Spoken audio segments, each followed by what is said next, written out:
Welcome back. In this video, we're going to discuss the steps to take now that your model has been unwrapped, and we want to kind of go over what needs to be done to prepare it to export, but also to be ready for textures in the next video. So one thing I would like to do first is I'm just going to hide my high poly. So I have just my low poly stuff, and it's already unwrapped, as we see. So if I were to close that group, so I'm going to group it so that way I can adjust things. What I want to do here is I actually want to make a copy. So what we're making what we have currently, this LP, how it's all broken up into individual parts, the light, logo, mid, plug, things like that. That's so that way we can match it up and do a little better job baking it to the high poly stuff. But what we also want to create is what's called kind of a game mesh. So the game mesh will be, first hide all these.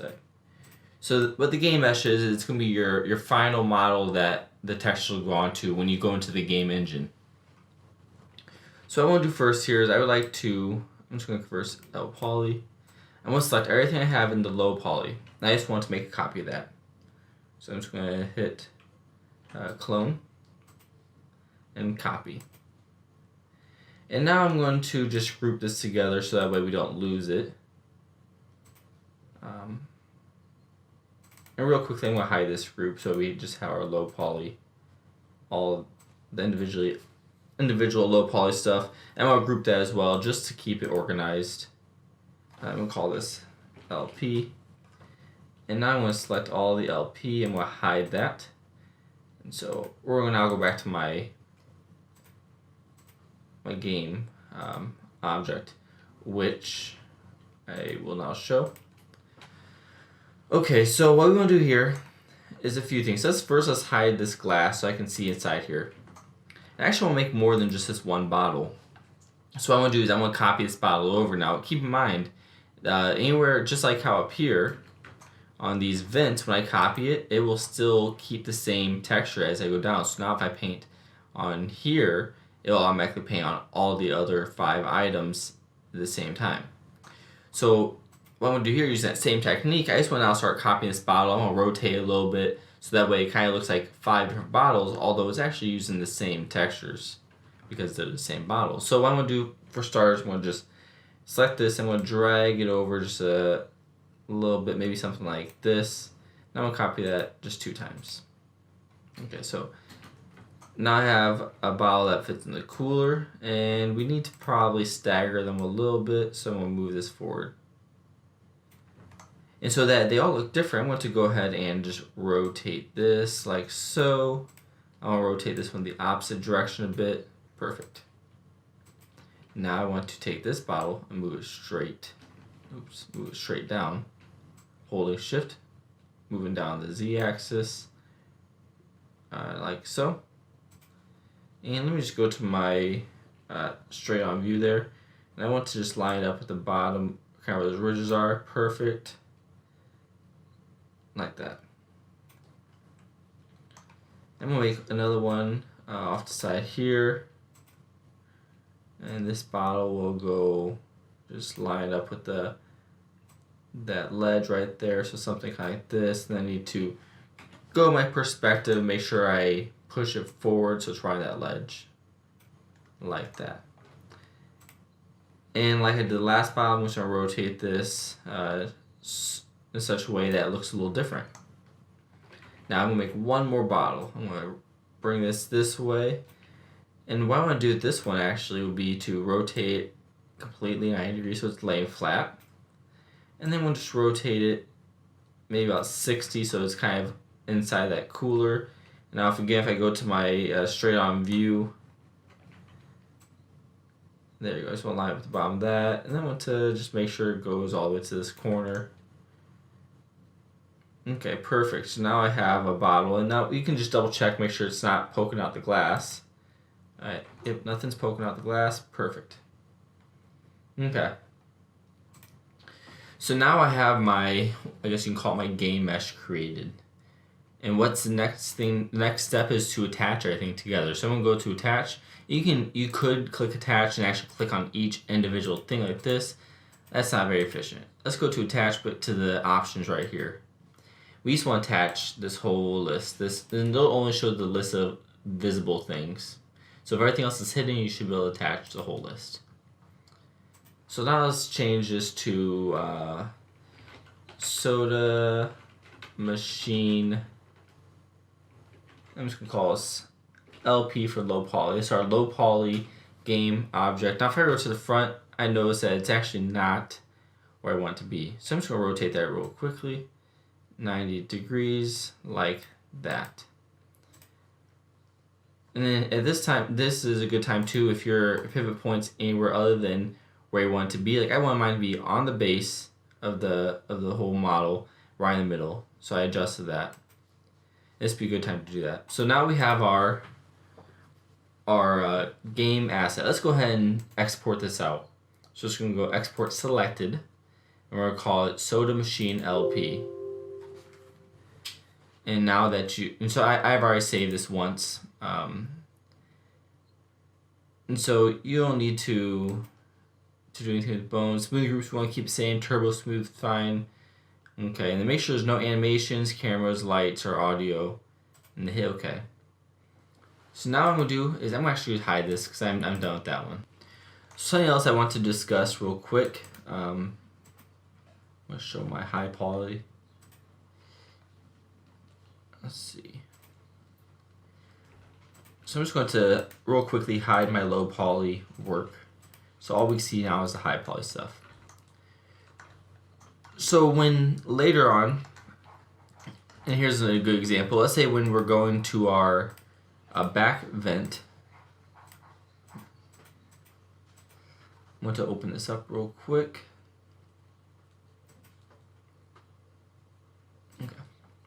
So when you go into our back vent, if we were to texture this, and let's say, you can see here, that bolt is going to be baked on there. So the bolt will actually go right onto this low poly mesh.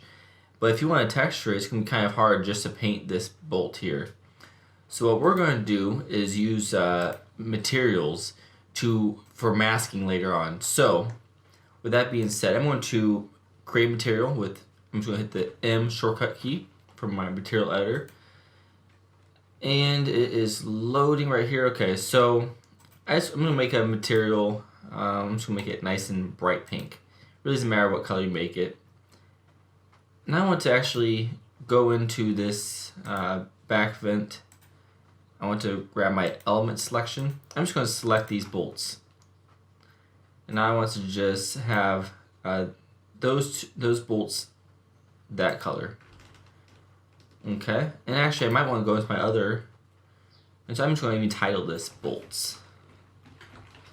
So what's going to happen is later on, when I want to maybe color the bolts a different color than the rest of the machine, I can actually mask by color, and what's going to do is it's going to have on the machine, it'll show these pink selections I can make that then will allow me to paint that area pink, or that area wherever I want.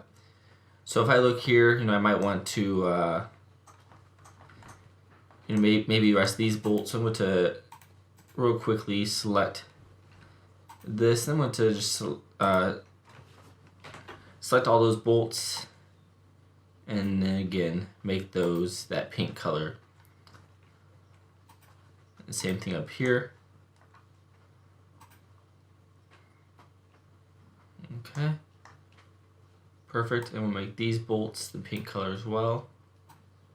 There you go. Okay. So now it'll allow me to later on just real quickly select those. Something else I might want to select here is the panel, or how this has the vents. I'm probably going to actually select all those vents in here. So I have all those, and I'm going to make this just a different color. Let's just make it doesn't really matter what color you make it. I'm going to make it this kind of violet color. I'm going to name this Vents. Okay, so I can drop that right in there, and then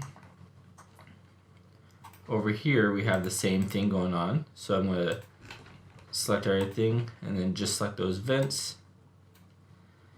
Okay, so the reason again that I'm doing it this way is, let's say when I bake my, oops, let me see, where's my bottom vent, here you go. So if you can see here, I bottom vent, how I don't actually have the vents there. So what's going to happen is I'm not going to be able to just select that geometry to apply that color. So by baking it in, I'll be able to just select the high poly geometry, and it'll make more sense later on when we are in the software itself. So look for anything that is perhaps a shape that we baked on. So if you're to like go to this plug, because we do have this shape here, we don't need to worry about that color group.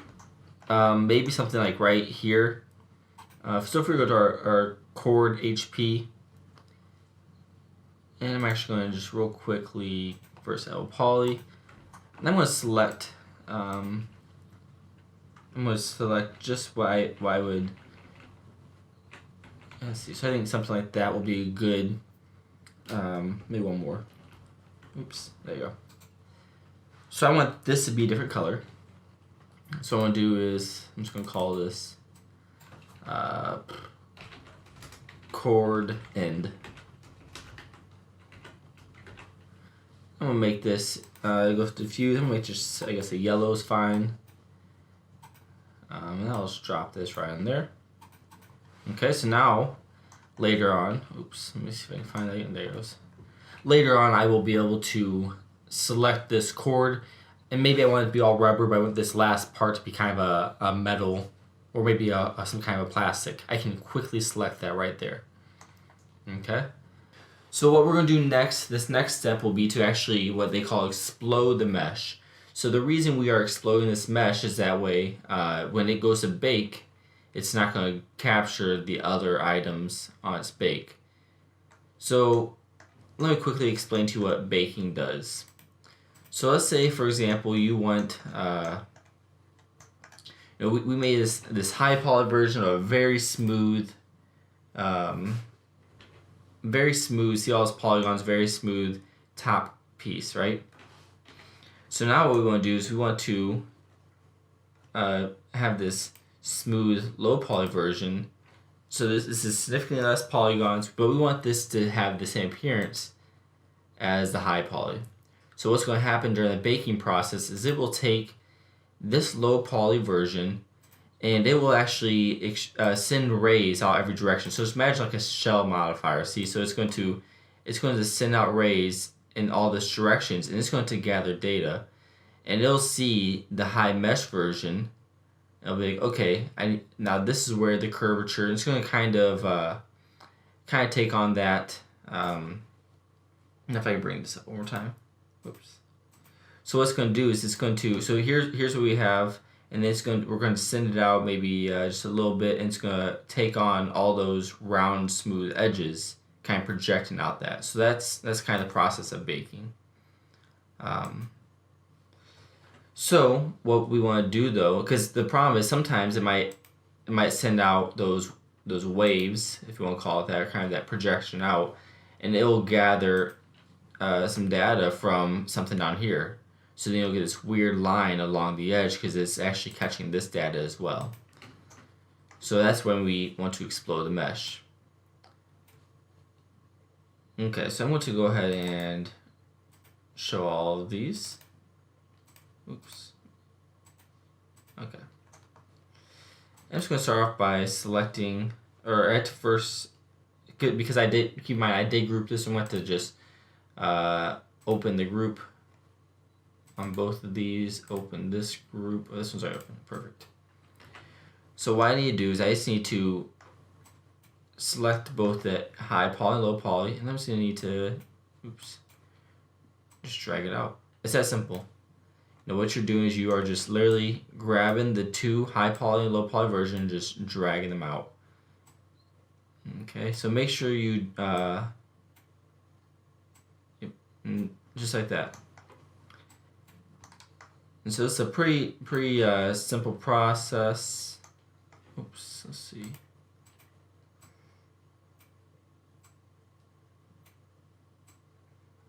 Just like that. And you can basically go any direction you want. This is completely up to you. But just make sure you grab both parts. Move it out.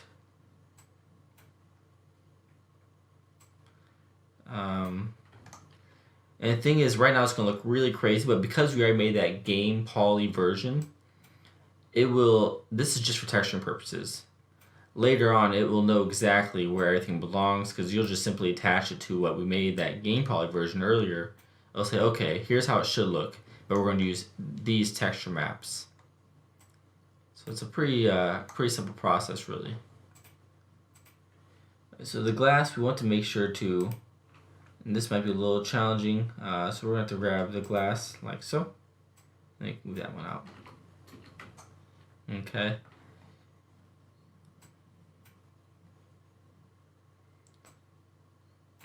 And there'll be times where you have,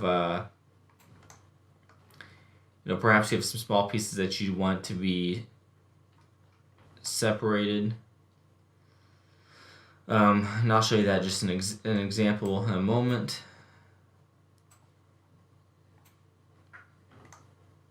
Okay, so I'm going to just move this handle out a little bit, or move it up and over so it's kind of on its own isolated.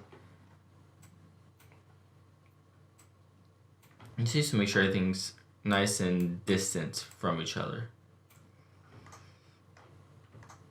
Even like the fan, you want to make sure that you move that fan and the panel away from each other. Okay, we're almost there, promise.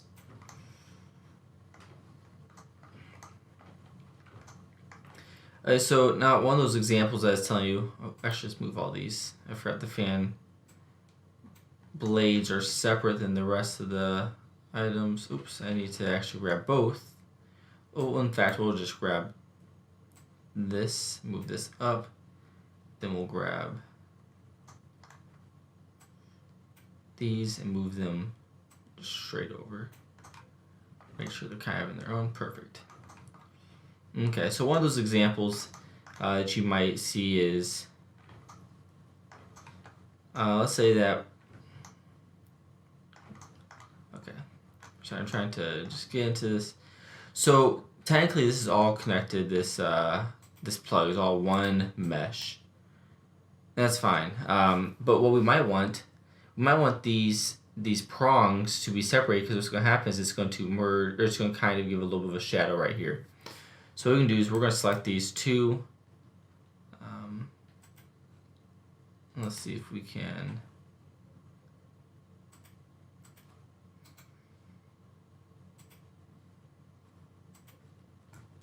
I'm just going to put an edit poly modifier. I'm going to select these. I'm just going to move these out like that. So this is another way to kind of split some things up.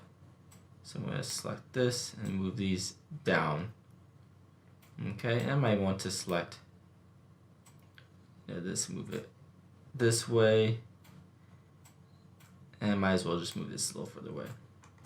So that's if like something's actually connected, but you want to break it up even more. Okay, so now that we have this nice and exploded, what we can do here is now I'm just going to go ahead and select all my low poly, I'm going to close it, and then I'm going to select all my high poly. And I'm going to export selected, and I'm going to call this Soda Machine High Poly. Save that. Okay. And now I'm going to hide all that, and I'm going to, and now select all my low poly, and I'm going to call this export selected, and I want this to be my bake. So it could be low poly, you can call it low poly, and then you can have your other, what we did name low poly, game mesh, but I personally like to call this my bake. So my Soda Machine bake, because this is only for baking purposes, baking and texturing purposes. So I'm going to go ahead and call that bake. Just like that. Okay. So I'm just going to hide this, and now if you were to see, we have our low poly bake items. We have our high poly bake items, which will be perfectly on top of each other. And then we have our soda machine. This is kind of your assembled soda machine at the very end, what you'll actually use to put into the game. And now all those are exported out and ready to be textured. So in the next video, we'll discuss how we are going to, I'm going to show you how to bring these models into your texturing software, so Substance Painter, and then I will show you how to bake the information onto the low poly like we just discussed. And then after that, we'll start to actually apply the textures to the model.